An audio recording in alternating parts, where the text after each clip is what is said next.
Hey, I'm Callie. Thanks so much for watching Graceland Online. Graceland Church exists to see lives transformed in the neighborhoods, the generations, and the nations through Jesus Christ. And the teaching that you're about to hear is based on the Bible, and we believe that it will be inspiring and relevant to your life. And if you're here because you're searching for answers to tough questions and looking for help on how to navigate life, we would love for you to text us with any questions or if you just need someone to talk to. And again, thanks for watching Graceland Online. We're praying for you, and we hope that this video will be an encouragement to you on your spiritual journey. Hey, thanks so much for watching and listening to this episode of Graceland Online. My name is Nate, and we hope this encourages you, challenges you. If it does, you can like this, you can subscribe on YouTube, and perhaps even share it with a friend, spouse, neighbor, someone that you think might benefit from it. Hey, I engage in all types of conversations where I'm trying to persuade someone that a particular decision is better. You do this probably, perhaps in a second nature fashion.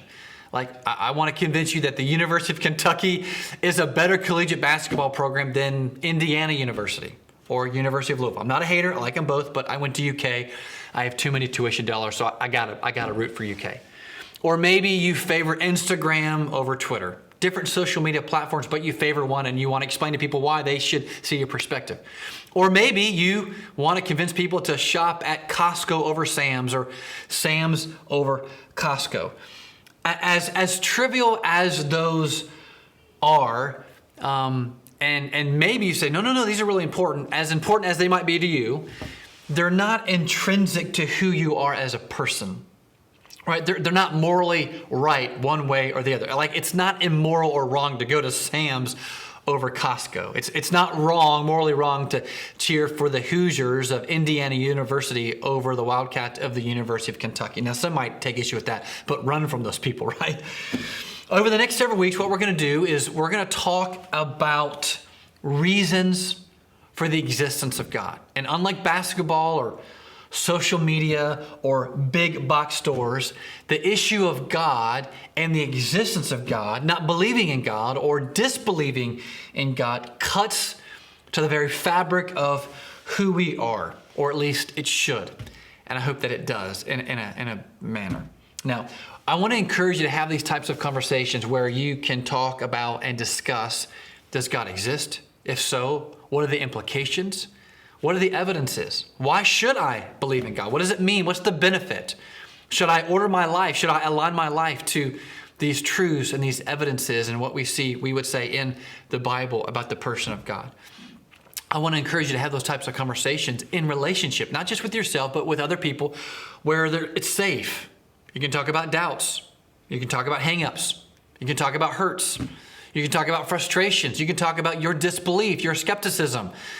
And so have those types of conversations, have them in safe places where people can be transparent and you can be vulnerable and people can be patient and loving with you. And perhaps at times they can be courageous with you as well to say, hey, I'm not sure you're giving this a fair shake, or I'm not sure you're thinking through this consistently. Now, my wife loves CSI. And you know, CSI, crime show documentaries and crime show series. And you know, even though you may have not watched them and liked those shows, you know what they do. They go into a room or a house or a scene, and they can look at fingerprints, they can look at blood splatter, obviously the composition of a person's blood. They can think about how blood hit a particular person's face or the ground or a wall, boot print, the size, or the type or hair follicle or the composition. I know that's kind of gross, the composition of throw up. And my wife loves those shows. Now, just as an aside, if I go missing, you should talk to my wife, because my wife knows how to hide a body. She knows, she doesn't have a plan, but I know they get a little dark. But my point is, like, she's watched enough of those shows. She knows what they're looking for. There's clues. There's evidences that these CSI individuals track and follow, and inevitably at the end of the show, they always land and find the killer, the murderer. Now, the analogy is pretty simple. What we see in the world that we live in, what we see in our hearts, What we see in our imaginations and our conversations and our desires are all clues and evidences to the question and to the answer, does God exist? And what we're doing is we're appealing to rationality, we're appealing to logic. And just to be clear, Alvin Plantinga, he's a guy who has a PhD. He teaches religion and philosophy at the University of Notre Dame University in north central Indiana. And he says this: there are no airtight proofs or evidences for God that are going to convince all rational persons. Why? Because we're all different. We all come to the table with different questions and different hang-ups or different doubts or skepticism, different degrees and exposure to religion or not having any exposure to religion, and different education and different backgrounds and just different upbringing. So there is no one airtight or evidence that's going to convince all rational persons. And at the end of the day, even though I think there are compelling, persuasive, cogent, robust arguments, evidences for the existence of God, at the end of the day, it still requires faith, trust, belief. In fact, there's a verse in the New Testament in the book called Hebrews. It's in the latter part of the New Testament. The writer says that faith is the evidence of things unseen and things hoped for. That being said, even though it does require a measure of faith, I do believe, as a Christ follower, as a Jesus follower, that there are some very compelling reasons, proof for the existence of God. Let me just give you a couple illustrations. St. Augustine, who lived in 350 to 430 AD, said that human desires are a clue to the reality of God.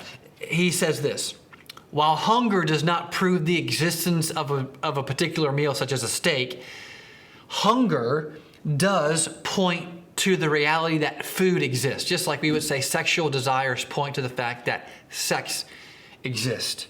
Relational desires point to the fact that friendships and community exist.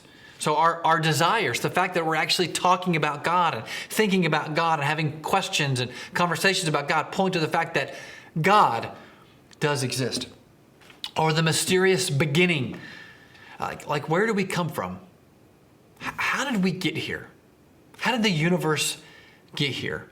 Theologians and philosophers and religious professors, some who are believers in the God of the Bible and some who are not, talk about the plain staking reality that we are contingent beings.